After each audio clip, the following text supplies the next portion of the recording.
The Observer. I'm extremely proud to welcome Steven Pinker back into our newsroom. Steve, it's absolutely brilliant to have you here. Thank you so much. Thank you very much. You can tell from this packed room, you can tell from the fact that I think you've just flown into London and you're inundated, fresh from start the week, fresh from a run of different interviews, a run to come. We are very lucky to have you here, so thank you very much. We're really pleased. If you've not been to our newsroom before, I should just tell you one thing that's a sort of founding principle when we started, and something that we embraced with great excitement when we joined forces with The Observer, was that David Astor, the great defining editor of The Observer in the 20th century, said that journalism is both too important and too interesting to be left up to journalists. And I'm sure you'll agree with that. And the reason I say that at the beginning of a conversation like this is our aim is that it really is one of those moments where you get to share one of the things that I think is a great privilege of being a journalist, is to get to meet people like Steve and talk about ideas, whether they're ideas in Steve's kind of sort of original field of linguistics all the way into politics and public life today. So what I'm going to try and do is monopolize him for the start of this hour, talking about his latest book, talking about how that links to his original work, getting into some of the big arguments in the United States, but more generally here about trust and shared ideas and a sense of society. But I hope that you will nurse your own thoughts and questions and be willing to weigh in and catch my eye. When Everyone Knows That Everyone Knows is a book about common knowledge, which I think, Steve, it's fair to say is widely misunderstood. So let's just start very quickly with what is the misunderstanding of common knowledge? So I shouldn't call it a misunderstanding. It's a case where academics have co-opted a word from everyday conversation, used it in a technical sense designed to mislead. So I don't blame the public. It was their word first, right. And then some academics co-opted it for the concept of a state of knowledge in which I know something, you know it, I know that you know it, you know that I know it, I know that you know that I know that you know it ad infinitum. So that's common knowledge in the technical sense. Common knowledge in the vernacular sense refers to something that is widely known, sometimes to the opposite of common knowledge, even just to an open secret, like it's common knowledge around here that you can bribe the police, or where it actually isn't common knowledge in the technical sense. It often happens in academia that words are used in a specialized sense, almost designed to mislead. I would have preferred that they settled on mutual knowledge, but actually one of my own points is that words mean what everyone assumes they mean, and so at least within the, it was too late for me to fight that battle within the community of academics, and so I call it common knowledge. I went with the flow. And you start off, because I suppose the easiest way of understanding it is the Hans Christian Andersen. Do you want to just explain that example? Yes, I begin with the. Am I being heard, by the way? Yes. Can everyone hear? Okay. Good. Great. Yeah. Okay, Far away. good. Yeah. So when the little boy said the emperor was naked, he wasn't telling them anything they didn't already know. They could see the emperor was naked, but he was changing the state of their knowledge, because at the moment that he blurted it out within earshot of everyone else, now everyone knew that everyone else knew that everyone else knew. And so the private knowledge then became common knowledge. And the crucial punchline of this, or denouement of the story, is that also changed their relationship with the emperor, from obsequious deference to ridicule and scorn. And so I like that story because the 2 points it makes. One is that there is every difference in the world between something that everyone knows and something that everyone knows that everyone knows. I guess three messages, sorry. So that's the first. Second is, common knowledge sounds impossible. Your head starts to spin after one or two I knows that she knows, let alone an infinite number of them. But it can be generated at a stroke with an event that is public, conspicuous, self-evident, out there. That is, if you observe it and you observe other people observing it, and you can see that the other people are observing other people, that gives rise to the concept of common knowledge without having to actually think through all of those embedded layers. And then the third reason I started with that story is that the reason that common knowledge has been of interest to game theorists and economists and political scientists and logicians is that it's necessary for coordination, for people making an arbitrary choice that is rational if everyone makes the same arbitrary choice. A simple example is two people meeting for a coffee date. Doesn't matter where they meet as long as they end up at the same place. Or driving on the left versus driving on the right. No inherent advantage to either, but a huge advantage of doing it the same way as everyone else. So, but just if I'll just round up this and I'll stop talking. But so the third lesson of The Emperor's New Clothes is, and something I argue for in the book, is that our informal social relationships, whether we're friends or lovers or supervisor and supervisee or transactional partners, those are also a matter of common knowledge. If we're friends, it just means that I know that you know that I know that we're friends, and that can be upended or exploded by common knowledge. In this case, the little boy puncturing the dignity of the emperor. And so, Steve, the reason I just wanted to make sure that we get it clear as a kind of basis for the conversation is, if I've seen something and you've seen something, it may not be the case that even though we both know that we've seen something, that we know we've seen the same thing. And so the root of the common knowledge is not just what we've shared in the experience, but the knowledge that we've shared the same experience. Yes, it's coming to the obvious conclusion from a mutually witnessed public event that we have common knowledge. But the idiom, the elephant in the room, is used in exactly those cases where we ought to have common knowledge, but we avoid it even though the event is conspicuous, that is, the elephant. And we use that idiom precisely when we should have common knowledge, but it's a situation that could be called common pretense, where there is private knowledge together with a common understanding that we're going to deny the common knowledge. Okay, so I want to check. So if you're struggling, so I've read the book. It's absolutely brilliant, and also, by the way, enormous fun, because you end up having maths problems and real life problems, and we'll get to some of those in a minute, Steve. But I want to play you a clip, if I might, and ask you whether or not this is an example of common knowledge. I don't know, Sam, whether or not you can play it on the. Oh, hang on, I can hear it. Can anyone see it?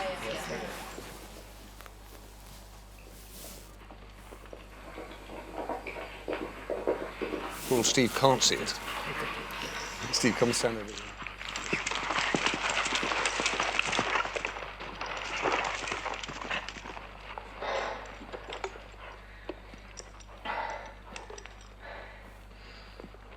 I think we lost him. Do you think we lost him? No. Neither do I. So if you couldn't quite see it, Butch Cassidy and the Sundance Kid, I think we lost him. Do you think we lost him? No. Neither do I. Is that common knowledge? That's a great example of common pretense. Then which becomes common knowledge with the punchline. Neither do I. Neither do I. So blurting something out generates common knowledge. Genteel hypocrisy, pretense, euphemism, innuendo often is designed to keep something out of common knowledge. Right. So the comforting illusion that they had lost them, each one knew it was false. With the first line of the dialogue, it would be private knowledge that they hadn't lost it, and it's comforting. The common understanding, namely we lost them, would have been kind of comforting common, in this case, common belief, because it was incorrect. Then when, which one blurted out So Paul Newman says, I think we lost them, and Robert Redford says no. Oh, and Paul Newman says, no, neither do I. So when he delivers that line, then he is generating the common knowledge. Right. Prior to that, it was private knowledge because neither of them believed it. Right. But there was the hope for the common pretense, a few seconds of common pretense, and then it became common knowledge. So the reason, there was a sort of serious reason for wanting to play that clip, because what I want to understand is, for common knowledge to exist, it has to be public. It can't be, as with The Emperor Has No Clothes, it can't be that we all know something, but it hasn't been made public. That's almost the definition of common knowledge. That is, the distinction between private knowledge, everyone knowing something, and common knowledge, everyone knowing that everyone knows it. Right. And so in this case, everyone is just two people, but it works with two people. So Steve, I have to confess, I'm one of those people, and I suspect there are a few here, who sort of reversed into your work, because Enlightenment Now, Better Angels of Our Nature is the kind of book that's very accessible to me. And then, but your life academically and in science started out, if I understand it right, much more in linguistics, the language instincts, words and rules. And this feels as though it's much more in that thread. So can you talk a little bit about how a life studying language gets you to the idea of common knowledge? Sure. So my interest in language was part of my broader interest in the human mind. I'm a cognitive psychologist, not actually trained as a linguist, but language is one of the very interesting things that the human mind accomplishes. And my first popular book, that is bought by people who aren't professors or grad students, was The Language Instinct. My second was How the Mind Works. Yeah. And one led to the other, because language is a quintessential feature of human nature. It's uniquely human, and it's how we express human nature most readily. And historically, theories of language and theories of human nature often were entwined, including in the work of my MIT colleague Noam Chomsky, who himself used his own theories of language to argue for a richly innate human nature, pushing back against the blank slate doctrine in which he arose. And so the notion of language as a window into human nature was always, in my mind, it was the subtitle of a subsequent book, The Stuff of Thought, Language as a Window into Human Nature. And it also raised, and human nature in turn, raises political questions, because different political ideologies are often rooted in contested visions of human nature. John Adams, one of the framers of the American Constitution, said, "What is politics but the greatest of all reflections on human nature?" And so I wrote The Language Instinct. I said language is an inborn part of human nature. It is an instinct, borrowing the term actually from Darwin, but also name-checking Chomsky. And it led to the question, if language is an instinct, what are the other instincts? And so I wrote How the Mind Works, about the emotions, about memory, about our cognitive faculties. But the reaction to that book, which was considered a controversial book, because the notion that there is such a thing as human nature does carry with it political aromas. There's a rough and crude correlation between people who are progressive and a belief that there's no such thing as human nature, that the mind is a blank slate, because it's a convenient way to be progressive. All those nuisances like greed and prejudice and selfishness and sexism, wouldn't it be nice if just by changing television adverts and first grade curriculum and parenting practices, we could have a new generation that just isn't saddled with those flaws? Conversely, people on the right have traditionally been more congenial to the idea that we're human nature, because that's why we need police and an army and distributed information sharing like markets, which are smarter than any one person. And I explored that in a book called The Blank Slate, arguing that there's our more sophisticated notions of human nature in the 21st century should transcend that even if you do believe that we are endowed with a human nature, it is complex, it has multiple components, it's modular, and so among the faculties that we evolved with are an open-ended capacity to come up with new ideas, to try them. We have a capacity for empathy, which can be expanded, so that social progress is compatible with human nature, contra the traditional correlation.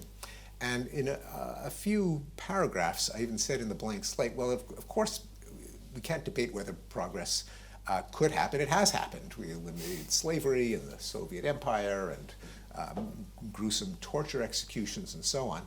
That I expanded into an entire book, The Better Angels of Our Nature, on the historic decline of violence, even with a constant human nature, backed up by about 100 graphs which plotted various measures of violence over time, because I didn't want to just say it because I knew no one would believe it.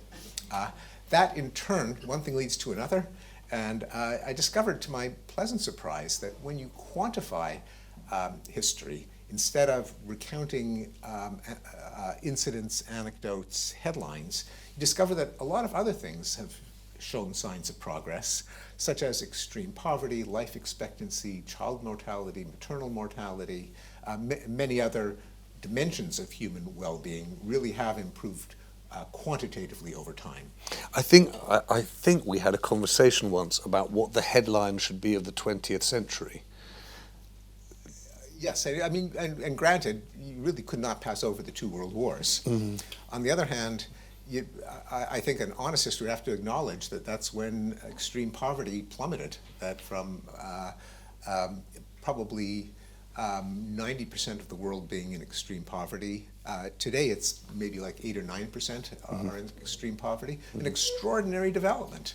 And over the longue durée, if I could be pretentious for a second, the long span, this would be a significant development, one that would never be reported in the news. Yes. I like to quote Max Roser at Oxford, the proprietor of Our World in Data, said the papers could have had the headline, 137,000 people escaped from extreme poverty yesterday. Every day for 30 years. Yeah. But they never ran that headline, and so 1 billion people escaped from extreme poverty, and no one knows about it. And I think we talked about a headline once, which was 20th century life expectancy doubles. Yeah, well, yes, exactly. And it's the same thing. I want to come to news in a bit, Steve, but can we just talk about one of the ideas of the book, which is you move from common knowledge to the idea of coordination, and you touched on this. And I suppose when I read it, and we're reading it now, it feels as though coordination is more needed and harder to get to than ever before. So can you explain why, at a time when there's such virality of information, where you would have thought there was so much shared understanding of everyone's perception of the world, there's so much less coordination? Yes, so, and coordination is a very generic process. It even refers to two people meeting for a coffee date, and common knowledge being necessary because, let's say one of our mobile phones has gone dead and we have to meet. It's not enough for me to know that she likes to go to Starbucks because she might know that I like to go to, Pete's. And but then I know that she knows that I like to go to Pete's, so maybe she'll go to Pete's after all. But she knows that I know that she likes to go to Starbucks, so she'll go to Starbucks. And that's why we evolved language, in order to generate common knowledge that allows us to coordinate. So that's the notion of coordination on the smallest possible scale. But then we also want coordination on large scales, and we do have it in corporations, in universities, in governments, in nonprofits, where we have tens, hundreds, thousands, millions of people coordinating in some ways based on conventions, that is, things that exist because everyone knows that they exist. Now, the contemporary question is, are we seeing a breakdown of coordination at a nationwide scale, most obviously in the rise of polarization, particularly in the United States, but also in Britain and Europe? And could this have been driven by a weakening of the former common knowledge generators? And I think that is plausible. So 30, 40 years ago, people got their news from a small number of sources, especially in Britain with the BBC, although Britain has more newspapers than America does. America had 3 broadcast networks, and then there were some magazines that everyone read, Time and Newsweek, some shows that almost everyone watched, 60 Minutes, Johnny Carson, Saturday Night Live. You could show up for work on Monday and talk about what was on 60 Minutes the night before, and everyone would know what you were talking about. Well, obviously that's fragmented, first with cable, then with the internet, then with social media. And so the pools of common knowledge have been shrinking, multiplying and shrinking. That is, more of them with smaller pools of people in each. And so it's possible now, it would have been harder in the 3-network or one network era, to have alternative realities, such as was the 2020 American election stolen. And now with social media delivering a personalized feed, even though people sometimes feel as if it's common knowledge, but they aren't necessarily getting the same information that everyone else is. In the United States, the big driver of that is Fox News, even before the internet and social media, where a segment of the population were being exposed to a pool of opinions and information that was not nationwide in the way that Walter Cronkite on CBS was. So could you explain that a little bit? Because I go back to your Emperor Has No Clothes, and friends of mine who've worked in journalism and news for a long time have said, look, it's one thing to talk about post-truth, it's another to understand post-shame. And the issue with The Emperor Has No Clothes, of course, is that your second point, the point that once the boy makes clear the emperor's got no clothes, the emperor's ashamed and everyone laughs at him. There's a change in the dynamic. Now we seem to live in a world where you can point at the emperor, say he has no clothes, in fact South Park has done exactly that, and then it makes no difference at all. So why is common knowledge not leading to some kind of different kind of coordinated action? Yeah, so in particular, Donald Trump in the United States, and to some extent Boris Johnson in the UK, not nearly as extensive, he flouted norms at least norms in politics that had existed for at least a century. You don't blatantly lie, and politicians lie, and just as we all lie. We on average we tell 2 lies a day, it's been estimated, but you at least had the pretense that you agreed that lying was a bad thing, and you tried to conceal your lies. You don't boast and brag. You don't insult your political rival to their face. You don't make comments about a woman's appearance. Just things that obviously were not legislated. You couldn't get arrested for violating them, but just everyone knew that's what you did. Norms are matters of common knowledge. But what Trump showed by flouting every one of them, that they were nothing but common knowledge, and if they're flouted in public, then they no longer exist because they only existed as matters of common knowledge. So they can easily unravel, which is also why, again, I apologize for all the American examples, but I think it should be globally recognizable, that his style has been now emulated by, for example, Elon Musk, who flagrantly lies, insults, has no regard for accuracy or truth, says things that he knows will get a rise even if he knows they're false, things that you just wouldn't do before. And he's opened the door to that, just showing how fragile those norms were. And can I just ask, because I fear that, actually I'm in a certain extent misrepresenting the book, because the book is much closer to intimate examples of the way in which truth and trust and understanding work between people. And I thought, Stephen, I might just ask you to take the spinach example, because it's a problem all of us face, and you might just explain how common knowledge affects spinach in the teeth. It is a rather exotic way of finding out whether you have spinach in your teeth. It's been called I didn't invent this, it's been called the world's hardest logic puzzle. And it originally appeared in different guises, many of them not safe for work and politically incorrect by today's standards. So I substituted the specifics while keeping the logical structure. So it's you imagine a group of I have them psychologists at a banquet, and some of them have spinach in their teeth, but there are no mirrors around. No one wants to try to clean their teeth if their teeth are clean, and no one wants to tell anyone else that they have spinach in their teeth because it would be rude. Finally, the department chairman can't stand it any longer. She says, let's say there are 3 people with spinach in their teeth. She says, some of you, at least one of you has spinach in their teeth.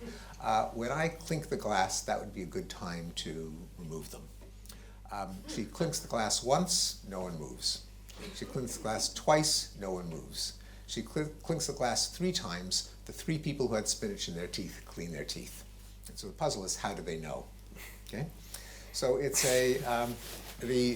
to appreciate the answer, you have to work through it to simpler cases, and then you see that it can be extended to any number of more complicated cases.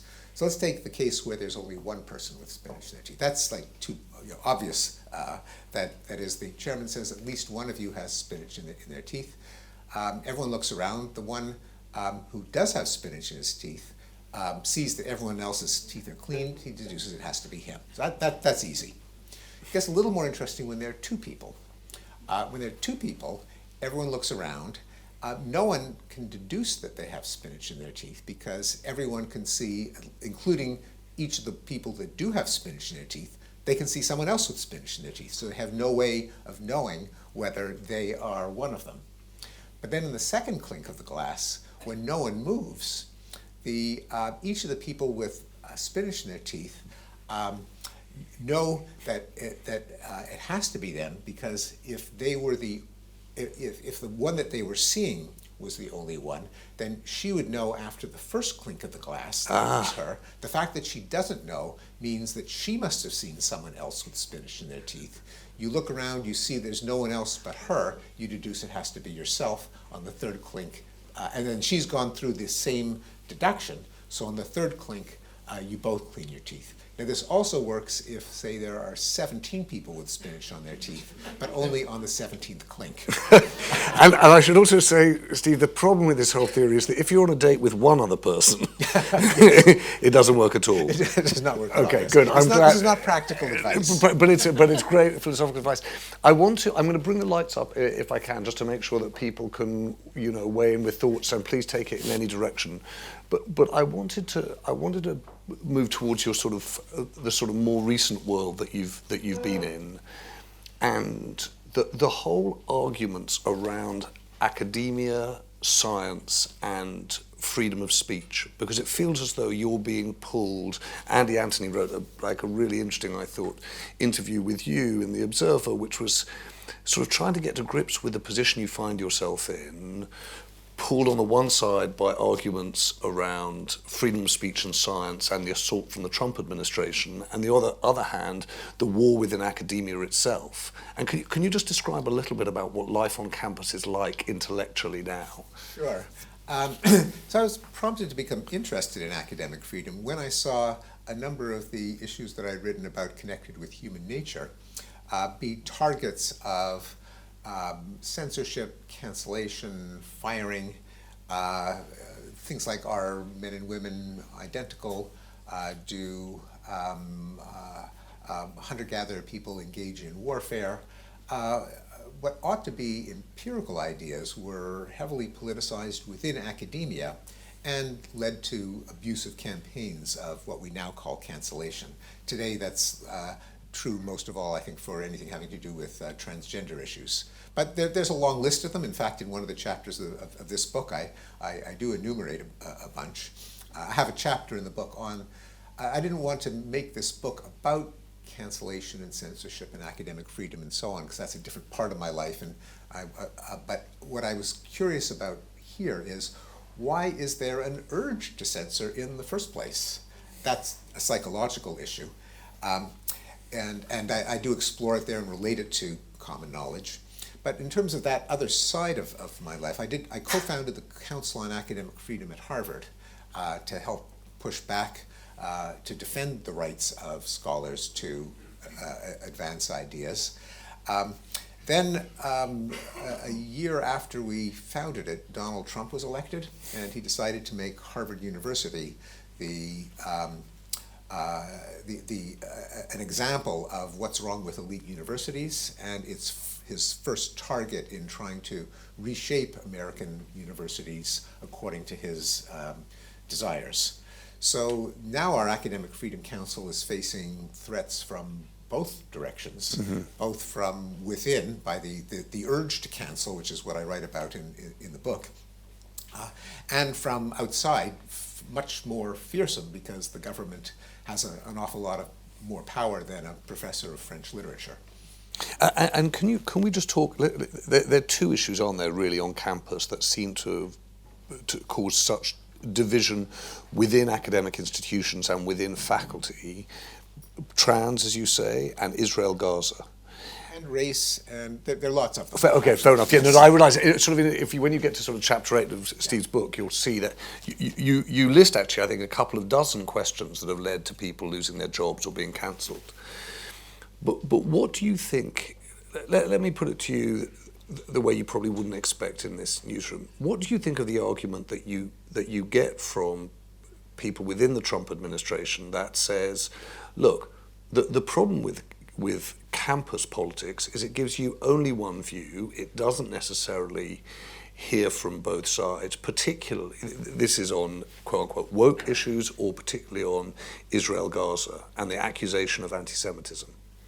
Yes, so I've wrote about that in a widely distributed article in the New York Times, which I called Harvard Derangement Syndrome, a play on so-called Trump derangement syndrome, which defenders of Trump use to say that the left has lost its mind in attacking Trump. But putting aside whether there's such a thing as Trump derangement syndrome, Harvard became, largely because of attacks from Trump and the American right, a kind of a target or a piñata, a punching bag, where Harvard was accused of being a bastion of anti-Jew hatred, a woke madrasa, a Maoist indoctrination camp. And there are some leftist professors at Harvard. There is some anti-Semitism, I think tremendously exaggerated, and I say this as a Jewish professor who's been at Harvard in one capacity or another for almost 50 years, on and off. But the Trump administration is ingenious at using pretexts to go after its perceived enemies, and it does perceive academia, as with independent journalism and the legal profession, as its enemies, and has tried to cripple each of those. So in the case of Harvard, if there weren't problems, we wouldn't have founded the council. There really were problems, and we're trying to make the case that contra the rationale of the Trump administration, that academia is so insular, so much of an intellectual monoculture, so punitive, that the only thing that will make it change is a gun to the head. Yeah. In the case of Harvard, withdrawing all support of research together with other punitive measures. We want to make the argument, well, it's not as bad as that. There is reform from within, such as our council and the sympathetic faculty and students. I guess, and I'd like to sort of open this up, I just want to finish off with one question and a thought really. When I read Enlightenment Now, Better Angels of Our Nature, actually it was, I know this word is bandied around too easily, but it was inspiring, Steve, because personally I spend my days wading around in the world of news. There's a lot of injustice, there's a lot of genuine worry in the world, and you invited us to look at both human nature but also the progress of society. I suppose this is a moment where we feel quite acutely a sense that the world's gone to hell in a handcart, and particularly the United States. And I wonder whether or not you're changing your mind. Yeah, so it's, I try to emphasize when people kind of offer kind words, praise, oh, it's so nice you're an optimist. I try to say that it isn't so much, I'm not saying that we should look on the bright side, see the glass is half full, wear rose-colored glasses, but rather that when you look at data instead of headlines, you're exposed to facts that you otherwise would miss that actually show that progress has been possible. That kind of chains me to those graphs, and I do update them, and some of them have gotten worse. So the story isn't we're going to hell, nor is it that progress has been reversed, but in some of the measures that I touted, we have been going in the wrong direction. Global democracy, for example, measured by a number of agencies. If you look at the graph over time, it's went hugely up, especially over the second half of the 20th century. Since about 2010, it has gone down. I mean, we've shaved off a decade or two of progress. We're still way better than we were at any time in the 20th century, but we've been going in the wrong direction for the last 15 years. Likewise for war deaths, there's a spike for World War I, a spike for World War II, But after World War II, there's been a kind of roller coaster downwards, lots of rises and falls, and we're in the midst now of an uptick. People naturally think of Gaza, but the wars in Ethiopia and Sudan killed even more people, together with the war in Ukraine. Still, we're better off than we were for most of the second half of the 20th century, not as well off as we were 15 years ago. So it's a complex story. I mean, progress is a thing, it has happened, but it's not a miracle, it doesn't always happen. And does it? I guess there's a tonal point there really, which is whether or not you're beginning to think, yes, it happens, but perhaps there are cycles of history or waves, or whether or not it's less, the progress is less dependable than you once thought. Well, I think there are not cycles. I think there's a lot of random surprises. Right. Which is not the same as cycles. No. Fortunately. So, the way I like to put it is that none of the progress that we did enjoy, and by the way, some of the curves are doing just fine. Poverty, life expectancy, education, girls' education, access to clean water, and so on, are, after a dip during the pandemic, have resumed their rise, and in all of those measures we're better this year than we have been in the history of humanity. But none of that, what's happening now, what happened before, just kind of happened because there's some magical force that raises us upward. It's because of human efforts. It's because people invented cures for disease. It's because people invented regulations and policies and organizations of cooperation. Each one of them kind of clawed an increment of progress out of a universe that's really kind of grinding us down by its very nature. So we should be thankful that every now and then there are innovations, but it's only because of those innovations that there has been progress. And if we stop innovating, or if we abandon things that worked, or if we don't learn from our mistakes, things can get worse. There's no magic. On that happy note, thoughts and views. Yes, there's someone right here. I'm just going to ask for one of my colleagues. Lily, thanks so much. He'll pass you the mic. Sam, if it's possible to get a little bit brighter. Is it a little bit? There we are, we can see. Yeah, will you just tell Steve your name? Thanks. Oh, Alice. Thank you. This was wonderful. And I was inspired by you. I was just reflecting on these big themes of enlightenment, technology, common knowledge, and cancel culture. And I wanted to be bold and create a Steven Pinker synthesis, and you tell me where I'm wrong. So if we think about it, throughout history, the underdog has always cheered for free speech because they want to persuade, because that's the route to power, right? Abraham Lincoln said, power rests on public opinion. So everyone is trying to persuade everyone that they can see the emperor has no clothes to destroy their legitimacy, right? Whether you're workers, whether you're pre-revolutionaries in France, the underdog has always fought for free speech. And as technology enables people to persuade at scale, then that shifts common knowledge, because now as the underdogs can enter and share their views, the elites, the autocrats, the religious clerics no longer dominate what counts, right? More people can weigh in and have their say.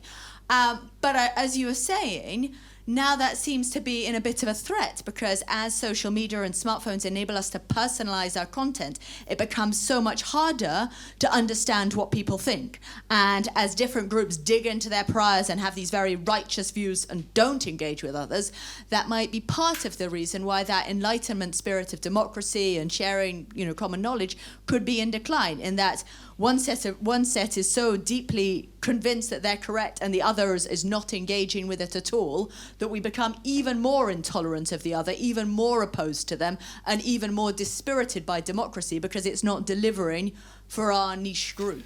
And that in turn leads to this cancel culture of not wanting to let the other people speak their mind, because that again is the way of getting power. So as long as So Alice, what's the synthesis that? So my point is that Stephen is essentially highlighting this connection between persuasion and power, and everyone wants to persuade everyone else. Everyone wants their views to become common knowledge, because that's how you get into power. I see, which results in no common knowledge. Which results in an attempt to cancel others. Okay, Stephen. Yes, it's Alice, thank you. Yeah, no, that was brilliant. Many things. So it is true that common knowledge, as with the story of the Emperor's New Clothes, can be highly subversive, that it can be a route to regime change. I quote the Gandhi character in the eponymous movie who says to a British colonial officer, in the end you will leave because there's no way 100,000 Englishmen can control 350 million Indians if the Indians refuse to cooperate. Mm-hmm. He could have said refuse to coordinate too. Mm-hmm. And often, if there is a way of generating common knowledge, which is exactly what dictators and autocrats try to prevent, they clamp down on freedom of assembly, freedom of the press. But if the people can assemble in a public space, there's the common knowledge now that I'm not the only one who's disgruntled with the regime. I can see everyone else who is here is also disgruntled, and we can all see each other. And that can lead to regime change, whether by storming the palace or by bringing the state apparatus to a halt by work stoppages and strikes, as Gandhi recommended. But what's crucial is coordination, and that depends on common knowledge. But then when when you have the meet the new boss, same as the old boss phenomenon, when the masses then themselves gain power, it's very hard to keep freedom of speech vivid as an abstract principle as opposed to freedom of our speech.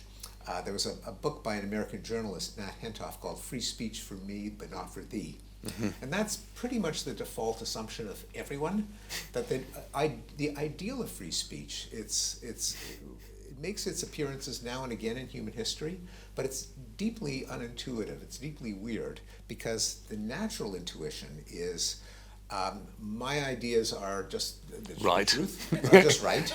Other ideas are dangerous, and they are best suppressed for the common good. Mm-hmm.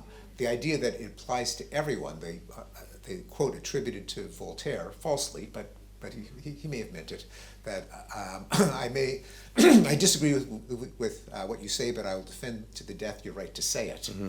That's really a difficult concept for people to get.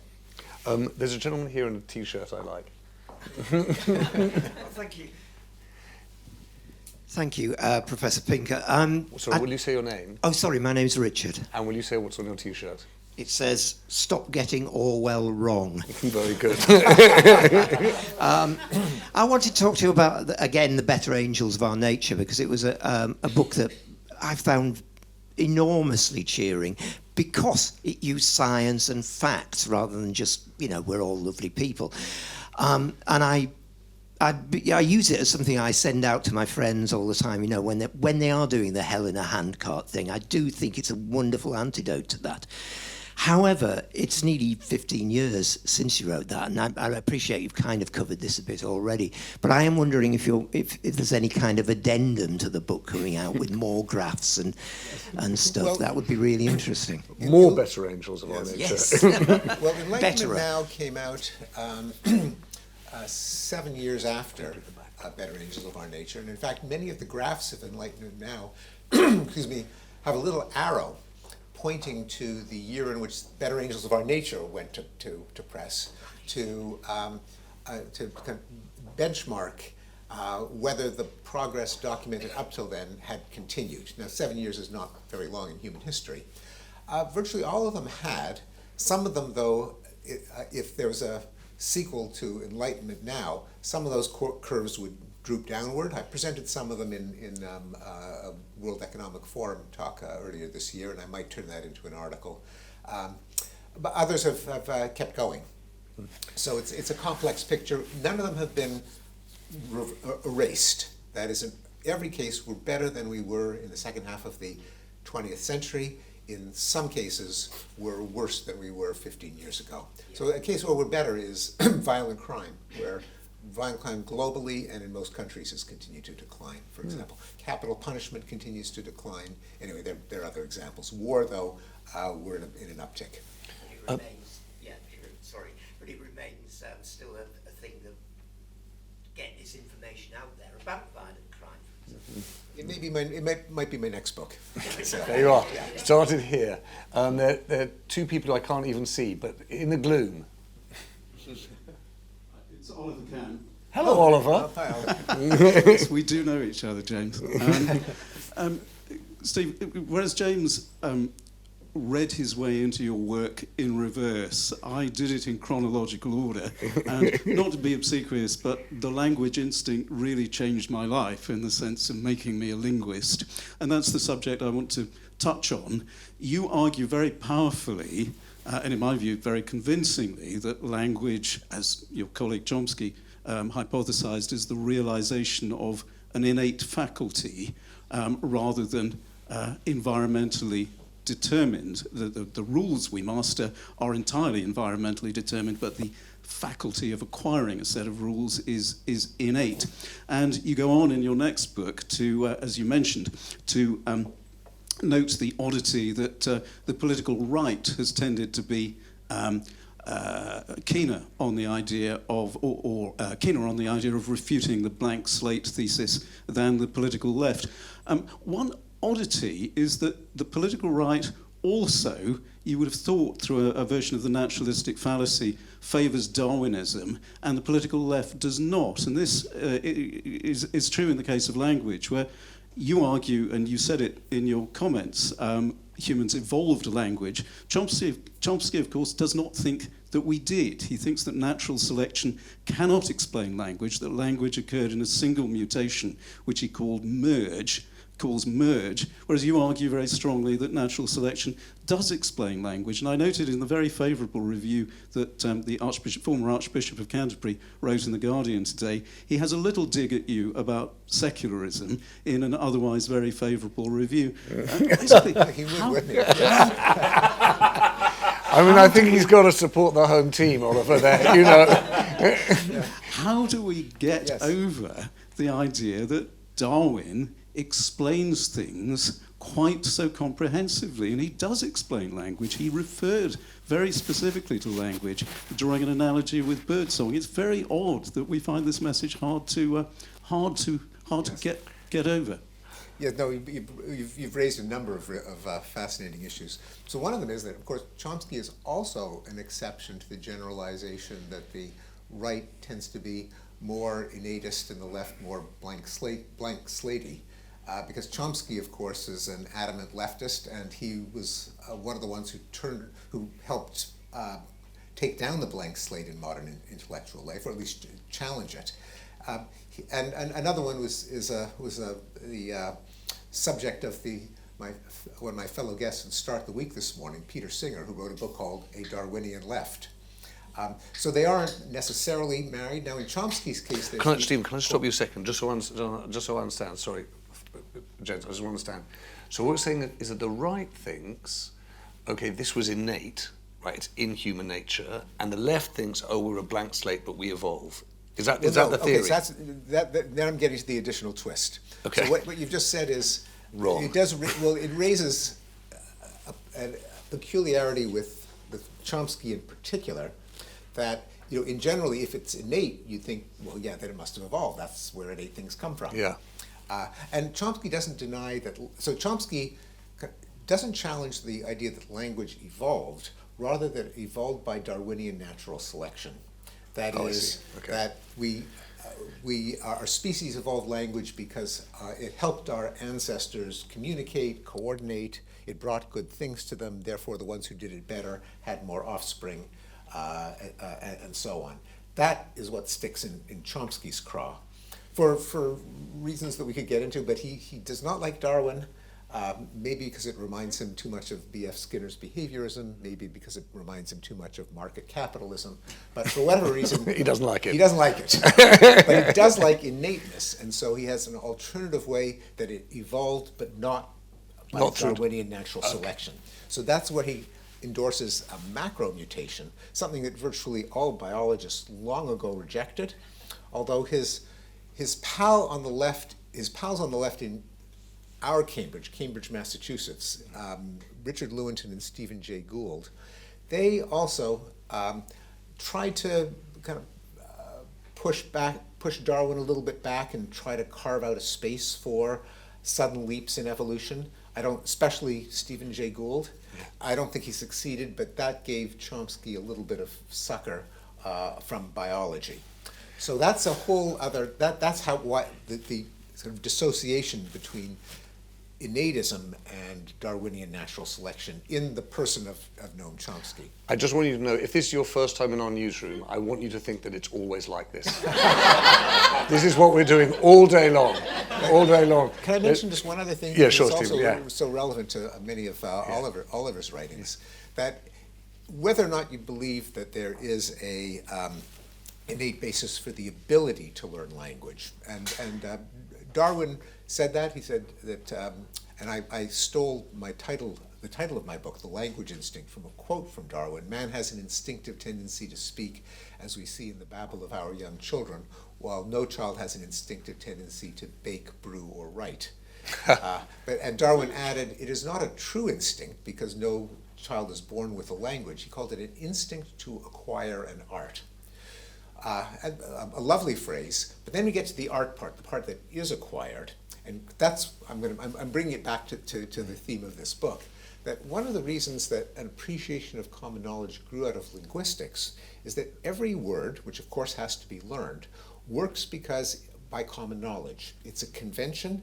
Conventions exist because people think they exist. So, a rose by any other name would smell just as sweet. What does it mean for the word rose to refer to the flower?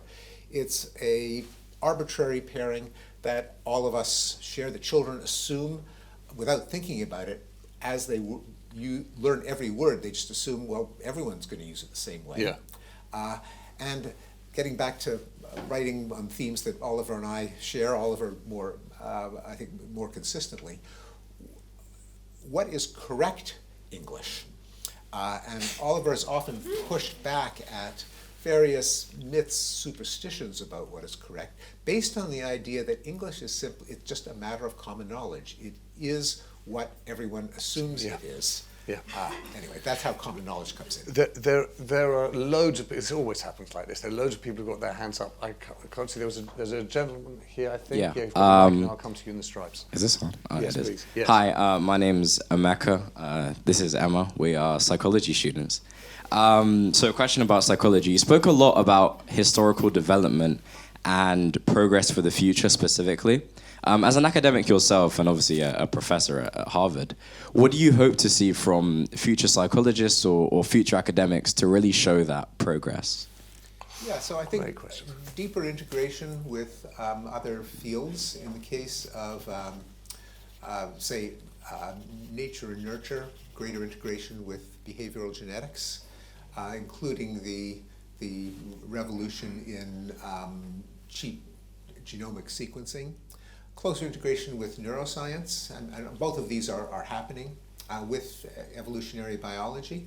But then also, I hate to think of an academic hierarchy, but looking in the other direction toward the humanities and arts and history, there's an awful lot of data about human behavior, human nature in historical trends, especially when quantified in contemporary events such as crime and war and gender equality. So I think that dissolving the disciplinary boundaries is a way in which psychology will make progress. I also do think, in getting back to academic freedom, I hope psychology won't go the route of other academic disciplines and becoming more and more of a left-wing monoculture, intellectual monoculture, shutting itself from ideas that have come from the center, the right, libertarian sources.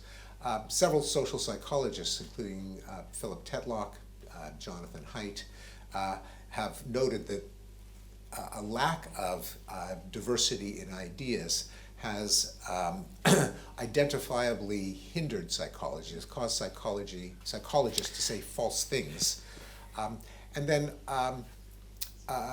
okay, I'll stop there. Stephen, I just want to pick up on one thing, and it kind of relates to Oliver's point, which is, will you just address the fear that some people have of Darwinian progress in reverse, that the advent of AI, that new technologies essentially make redundant certain functions of the mind, and that over time we become less capable? Yes, so that's a lot we don't know, because large language models, generative AI, has only been around for a couple of years, and we know that when there is a technological innovation, there's often a lot of disruption, and then there are various compensatory mechanisms, adjustments, and new equilibria that form. So it's very, very new. But the idea that by outsourcing or offloading brain work, we will get more stupid. Yeah. I remember a couple of previous iterations of that, including when I was a college student, the invention of the portable calculator. That was a greatly disruptive technology. I actually was probably one of the last people to learn how to use a slide rule. A bit of a fogeyism there. I just wanted to know how to use it. But that was made quickly obsolete, as were many of the formulas that I was taught to how to do with paper and pencil, things like a standard deviation, even a square root. I bet there's no one in this room that knows, and I've long forgotten, how to calculate a square root with paper and pencil to any number of digits that you want. So in that sense, I'm stupider. If my computer went dead and you asked me what's the square root of 2 to 6 digits, I couldn't tell you. I used to, but I don't miss it. Because we do have calculators. Okay. So the question is, will AI be like the calculating square root? Will it offload things that maybe we won't miss but we don't know yet? Oh, okay. There's someone. Oh, sorry. I said the person with the stripes here. Thank you. My name's Susie Fisher. What do you think is happening to shame in a world where common knowledge is more fragmented? Yes, well, they're different. So shame, and I have actually, we didn't get to this at all, but I have a chapter in the book called Laughing, Crying, Blushing, Staring, Glaring, on nonverbal signals that I argue generate common knowledge, including blushing, relevant to shaming, to shame. But to answer your question, we still have shame. We have shaming mobs. That's one of the mechanisms of cancel culture, is that people are publicly shamed and thereafter are ostracized, although often the criteria of shaming are more particular to a group that shares common knowledge, including common knowledge of the norms, the violation of which makes you a target of shame. We've seen it just in the last couple of weeks in the United States with the rise of a right-wing cancel culture in the wake of the assassination of Charlie Kirk, where now anyone who isn't sufficiently appreciative of St. Charlie Kirk makes herself or himself a target of shaming, online shaming, sometimes worse consequences like firing, but with the same dynamic, just with different norms of common knowledge being applied. Steve, I'm going to ask one final question. There's someone I think in glasses. I can see yes. It's Stephen Stern, James. Hello. Hello, Stephen. Hello. So you said that a norm ceases to exist if someone, as it were, challenges it, exposes it as fragile, and is shameless enough to persist with it in the manner of Trump. Can norms be reinstated, reasserted, or have we had it? Is it goodbye to cherished norms? Yeah, so it's a great open question. I suspect that they can be, although they're much harder to establish than they are to tear down. Because to tear them down, you just have to show that you can get away with it, crucially in public. Now, norms are always policed in public, and the shaming mobs are an extension of that mechanism. Namely, when someone does flout a norm in a public setting, there is an urge to punish it in a public setting to prop the norm back up. If someone makes a racist joke, if someone makes an inappropriate comment about someone's appearance, they get a look of freezing contempt. Sometimes they are dressed down in public. Sometimes there's just an uncomfortable silence. They may acknowledge it by blushing, in which case that reinforces the norm by showing that they themselves realize that they have gone too far. If it doesn't happen, the norm can unravel. To build it back up is a question of building back up the network of common expectations, which I suspect is a slower process. I'm going to finish, if I might, just because I want to make sure that we finish more or less on time. Not for the first time I've run over a little bit. And also want to make sure that at the end people have the chance to come up to you, Steve. I think you're kindly going to signed books. I'm sorry, I think that might make for a longer evening for you than you'd expected, but that would be really great if you're happy to do that. So if I just wanted to finish on one point, if I could, which is, you know, over the years, sometimes you've been accused of the excessive use of science, that you sort of look through a scientific lens at everything. And I suppose we're sitting here on the other side of the Atlantic, deeply worried about the abandonment of science, whether it's on climate or on Tylenol, or this sense that... And how worried should we be about that? Yeah, I think we should be worried. And what I mean is it something that just sits within politics and it makes a lot of noise, or do you think something is moving within the United States and within the countries of the Enlightenment overall? Do you think we're a little fed up and tired of science? Well, some people are fed up and tired with science, or at least, or else they're promoting their science, which means that it isn't science, because there's no such thing as, you know, my science, or there ought not to be anyway. The particular debates that I got embroiled in are really a continuation of something that began in the UK with C.P. Snow's famous essay, The Two Cultures, in I think 1959. And he was referring to the fact that science was considered kind of déclassé, infra-dig, vaguely disreputable among the British cultural elites. And in his famous example, no respectable person would say that they've never heard of Shakespeare or never attended a Shakespeare play, but someone from the humanities could say, I've never understood any science, I don't know, I've never heard of the second law of thermodynamics, and would not suffer similar shame. That was what Snow pointed out 60 years ago. But what we're seeing now, and this is, again, historically unusual, as so much coming out of the Trump administration is historically unusual, is the assault on university science from the right. It used to be that the one thing that the Democrats and Republicans agreed on in the Senate is more funding for science, particularly biomedical science, is good. And that just was one of the few things that was never controversial. Now it is. And likewise, although some issues have always been politicized, especially in the social sciences, including ones that I write about, sex differences, violence, and so on, but things like the effectiveness of vaccines, the causes of autism, just were not as nearly as politicized as they have become with this administration. But let me not end on such a pessimistic note. Thank you very much. So I think there really is, I think there have been assaults on science. Typically from within the university, they tend to come from the left. From outside the university, they tend to come from the right. So is the future, a boot stamping on a face forever, to maybe misuse one of Orwell's metaphors? I don't think so, because science has a huge advantage.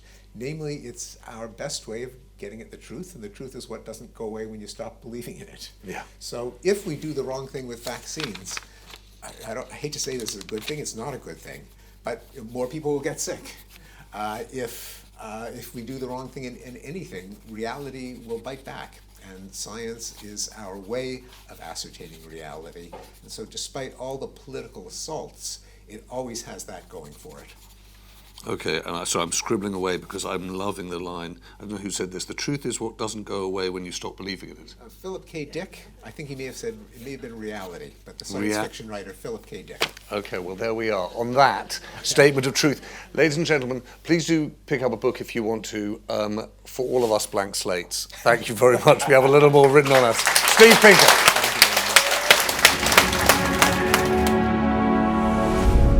The Observer.